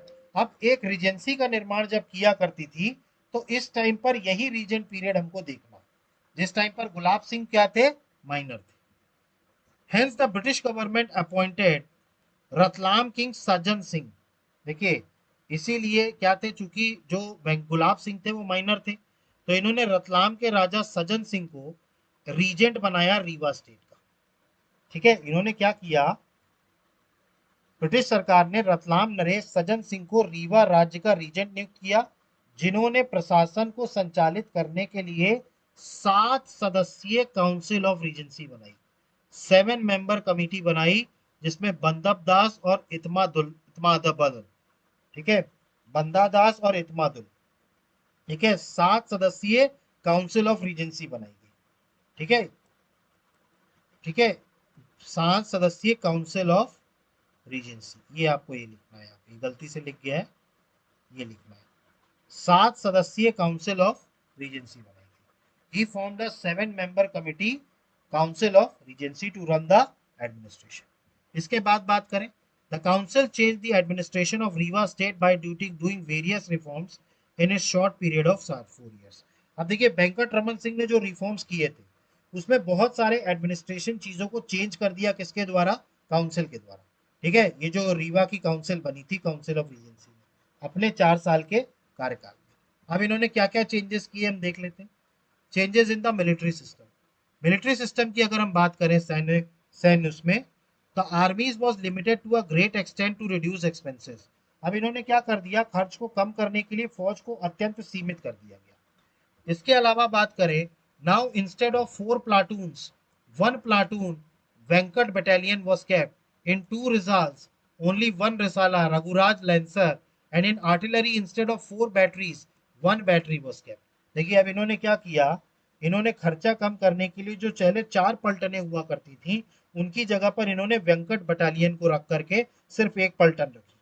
इसके अलावा 2 रिसालों में सिर्फ 1 रिसाला रखा, रघुराज लांसर, और तोप खानों में, ठीक है, तोप खानों में अगर हम बात करें, आर्टिलरी में अगर हम बात करें, तो इसमें 4 बैटरी के बजाय 1 बैटरी रखी गई। ठीक है, 4 बैटरी की जगह पर कितनी रखी गई, 1 बैटरी। इसके अलावा बात करें, apart from this the fleet and band of Bandhavgarh were also reduce, thus only 1500 soldiers remained in the Rewa army. अब इसके अतिरिक्त बांधवगढ़ के बेड़े तथा बैंड में भी कमी कर दी गई। इस प्रकार रीवा फौज में मात्र 1500 सैनिक शेष बचे। कितने सैनिक बचे, 1500। तो ये इन्होंने किसमें चेंजेस किए, मिलिट्री सिस्टम। इसके अलावा इन्होंने कुछ पुलिस व्यवस्था में भी क्या किए, रिफॉर्म्स किए। अब इसकी बात करें, the police system was expanded in the British style by placing it under the British inspector general. ठीक है, अब देखिए, पुलिस का जो था, पुलिस व्यवस्था जो थी, वो एक ब्रिटिश इंस्पेक्टर जनरल जो आईजी था, उसके अधीन रह करके ब्रिटिश शैली में इसका क्या किया गया, विस्तार किया गया। इसके बाद अगर हम बात करें, the state was divided into 3 districts, Rewa, Bhagau and Umaria, and superintendents were appointed in each. देखिए, अब राज्य को क्या कर दिया इन्होंने, 3 जिलों में व्यवस्थित कर दिया, रीवा, भगाऊ और उमरिया, और तीनों जिलों में एक एक सुपरिटेंडेंट बिठा दिया, मतलब एसपी बिठा दिया। ठीक है, आज भी जिले में क्या होता है, एसपी होता है। ठीक, तो हर जिले में क्या बनाया गया, एक एक सुपरिटेंडेंट बिठा दिया। इसके अलावा बात करें, inspectors were placed under the superintendents, new police stations were established and sub inspectors were posted in them. मैंने आपको बताया था जिले का जो पुलिस अधिकारी कौन होता है, एसपी, सुपरिटेंडेंट्स आज भी होते हैं, उस टाइम भी उनके अंडर में कौन आया करते थे, इंस्पेक्टर आया करते थे। और जो नए पुलिस थाने बनाए गए थे उनमें किनको रखा गया था, सब इंस्पेक्टर। उनमें किनको रखा गया था, सब इंस्पेक्टर्स। इसके अलावा बात करें, police training started in the English system, the salaries of the police officers and employees were doubled. देखिए अब क्या हुआ, जो अंग्रेजी पद्धति से पुलिस प्रशिक्षण शुरू किया गया एवं पुलिस के जो अधिकारी थे और कर्मचारियों थे, इनका वेतन भी क्या कर दिया गया, दुगना कर दिया गया। ठीक है, इनका वेतन भी क्या कर दिया गया था, दुगना कर दिया गया। तो ये सारे रिफॉर्म्स किए गए पुलिस सिस्टम में। अब न्याय व्यवस्था में क्या सुधार किया गया ये देख लेते हैं। Reforms in the judicial system, ये सारे पॉइंट्स आप लिखते चलिएगा कॉपी। ठीक है, आप वीडियो को पॉज करके आप कॉपी में नोट्स बनाते चलिए। A law committee was formed in 1920. Its members were selected from among the members of the Regent Council. देखिए 1920 ईस्वी में एक विधि समिति का गठन किया गया जिसके सदस्यों का चयन रीजेंट काउंसिल के मेंबर से ही किया गया। इसके बाद बात करें, this law committee was the initial form of the present high court. Appeals against the decision of the district magistrate and session judge were made in this committee. अब देखिए ये जो लॉ कमिटी बनी थी ये आज का जो हाई कोर्ट है, ठीक है, अभी वर्तमान में जो उच्च न्यायालय चल रहा है इसका प्रारंभिक स्वरूप, जो भी डिसीजन हुआ करता था जिला मजिस्ट्रेट से और सेशन जजों से, उनके फैसलों के खिलाफ अगर किसी को अपील करनी होती थी तो वो कहा करता था, लॉ कमेटी में अपील करता था। इसके अलावा बात करें, डिस्ट्रिक्ट मजिस्ट्रेट्स एंड सेशन जजेस were appointed in the districts and deputy magistrates in the tehsils. अब देखिए डिस्ट्रिक्ट, जिला में डिस्ट्रिक्ट मजिस्ट्रेट और सेशन जज, और तहसीलों में अगर हम बात करें तो डिप्टी मजिस्ट्रेट नियुक्त किए गए। इसके अलावा बात करें, the responsibility of the revenue department was given to tehsildar. अब तहसीलदारों को क्या कर दिया गया था, दायित्व दिया गया था राजस्व विभाग का। ठीक है, तहसीलदारों को क्या दिया गया था, राजस्व विभाग का दायित्व दिया गया था। ठीक है, अब ठीक है, तो ये सारी चीजें थी। ठीक, तो ये सारे रिफॉर्म्स थे जो रीजेंसी पीरियड में हुए थे। इसके अलावा कुछ और भी छोटे छोटे रिफॉर्म्स थे, ठीक है, जो आप देख लीजिएगा। जैसे शिक्षा में क्या किया था, अंग्रेजी जो थी वो बढ़ा दिया गया था, अंग्रेजों का शिक्षा बजट इनका इंक्रीज कर दिया गया था, अन्य भी कई सारी चीजें इनमें की गई। ठीक है, तो यहाँ तक हमारा आज कंप्लीट होता है। ठीक, अब इसके बाद जो अगले राजा बनते हैं 1722 में, वो बनते हैं राजा गुलाब सिंह। ठीक है, अब राजा गुलाब सिंह की बात करेंगे। ठीक है, उनके सुधार देखेंगे और उसके बाद गुलाब सिंह के बाद रीवा के जो आखिरी राजा थे, ठीक है, जिनका नाम था मार्तंड सिंह, उनको देखेंगे और उसके बाद फिर इनका एडमिनिस्ट्रेशन और आर्ट एंड आर्किटेक्चर। तो कल मुझे लगता है बुंदेलखंड डायनेस्टी जो है हमारा कंप्लीट हो जाएगा, Baghelkhand, I am sorry Baghelkhand. ठीक, एक पार्ट इसमें और लगेगा, कल बघेलखंड डायनेस्टी जो है वो हमारा कंप्लीट हो जाएगा। और उसके बाद जो इसमें यूनिट नंबर 5 में जो अगला टॉपिक है वो है struggle of tribal heroes of Madhya Pradesh and contribution in their history. तो इतिहास में जो हमारे जो जनजातीय जो हीरो हुआ करते थे मध्य प्रदेश के, उनके बारे में हम एक एक करके पढ़ेंगे। ठीक है, जिसमें कौन कौन हुआ करते थे, शंकर शाह, रघुनाथ शाह, भीमाजी नायक, खाजा नायक, तांत्या भील, प्रेम पेमा फालिया, गंजन सिंह कुरकू, बादल बोई, ये हमारे सिलेबस में दिया है, तो हम इसको कंप्लीट करेंगे। क्लियर है, तो आई होप कि आपको सारी चीज़ें समझ में आ गई होंगी। इसके बाद भी अगर आपको कोई डाउट होता है तो प्लीज़ कमेंट बॉक्स में मेंशन कीजिए, अदरवाइज आप हमारे चैनल को लाइक कीजिए, सब्सक्राइब कीजिए और मैक्सिमम से मैक्सिमम शेयर कीजिए। So guys, thank you, have a good day, जय हिंद, नमस्कार।